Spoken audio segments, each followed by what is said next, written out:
Salam sejahtera untuk saudara sekalian dimanapun berada. Firman Tuhan untuk kita hari ini diambil dari kitab 1 Korintus 2 ayat 13 sampai 16. Demikian bunyinya.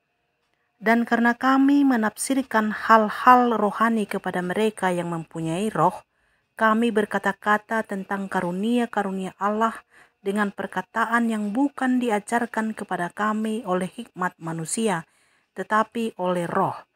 Tetapi manusia duniawi tidak menerima apa yang berasal dari roh Allah, karena hal itu baginya adalah suatu kebodohan, dan ia tidak dapat memahaminya, sebab hal itu hanya dapat dinilai secara rohani. Tetapi manusia rohani menilai segala sesuatu, tetapi ia sendiri tidak dinilai oleh orang lain. Sebab siapakah yang mengetahui pikiran Tuhan sehingga ia dapat menasihati dia? Tetapi kami memiliki pikiran Kristus. Sampai di sini firman Tuhan. Saudaraku yang terkasih di dalam Yesus Kristus, manusia rohani. Inilah yang akan menjadi pembahasan kita hari ini. Apa itu manusia rohani? Siapakah manusia rohani itu?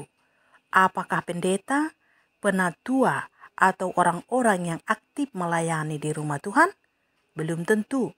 Buktinya, Paulus mengatakan dalam kitabnya 1 Korintus 2 ayat 8 bahwa yang menyalibkan Yesus itu adalah orang-orang duniawi yang sudah pasti bukan orang-orang rohani. Sementara orang-orang yang menyalibkan Yesus adalah Farisi, ahli Taurat, imam-imam dan penatua-penatua yang aktif melayani di rumah Tuhan. Jadi, belum tentu manusia rohani itu adalah para pendeta, penatua dan yang lainnya. Lalu kalau begitu, siapakah manusia rohani? Sama seperti sebutannya rohani, manusia rohani adalah orang yang kepadanya dinyatakan roh Allah atau orang yang padanya ada roh Allah, sehingga ia menafsirkan dan mengajarkan serta berkata-kata tentang Allah itu sendiri. Ia menyelidiki hal-hal yang tersembunyi pada diri Allah dan menilai segala sesuatu, tapi tidak dinilai oleh siapapun juga. Dan hanya orang-orang rohani jugalah yang menerima perkataan-perkataan yang rohani ini.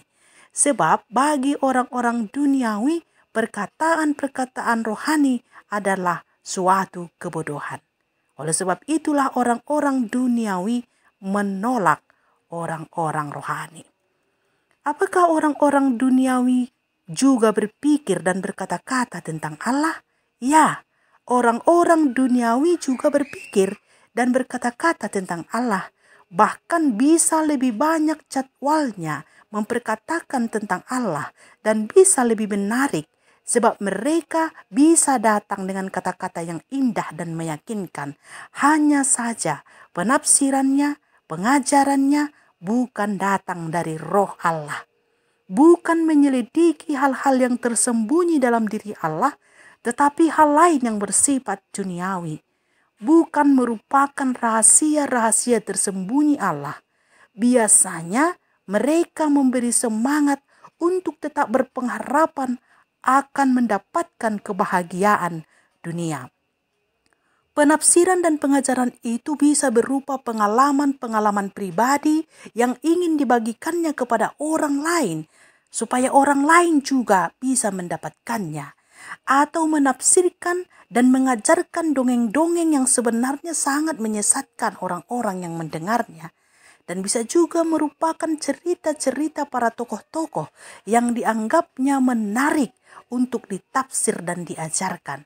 Memang meyakinkan dan bisa memberi semangat, tetapi sebenarnya tidak membawa keselamatan yang adalah rahasia tersembunyi Allah. Bagi orang-orang duniawi, pengajaran seperti ini sangat ditunggu-tunggu, tetapi orang-orang yang rohani bisa menilai segala sesuatunya, sehingga ketika ia mendengar, dia bisa membedakan mana yang diilhami roh Tuhan dan mana yang diilhami roh duniawi. Oleh sebab itu periksalah sekali lagi hidup saudara. Apakah saudara manusia rohani atau duniawi. Jika manusia rohani, saudara sangat beruntung. Sebab manusia rohani tidak dibebani oleh perkara-perkara dunia, makan dan punya baju, pakaian, itu sudah sangat cukup baginya. Sebab yang terpenting dalam kehidupan manusia rohani adalah anugerah Allah, yaitu Yesus Kristus yang menyelamatkannya. Mereka paham rahasia-rahasia tersembunyi dalam diri Allah. Walaupun mereka ditolak dunia, tetapi mereka punya satu pengharapan dan percaya akan kehidupan kekal menjadi kepunyaannya. Tetapi jika saudara adalah golongan manusia duniawi, mintalah Roh Allah itu berdiam dalam diri saudara, sehingga saudara dapat merasakan nikmat karunia Allah, sebab saudara memahami rencana Allah dalam hidup saudara, yaitu keselamatan yang dikerjakannya di dalam Yesus Kristus Tuhan. Amin.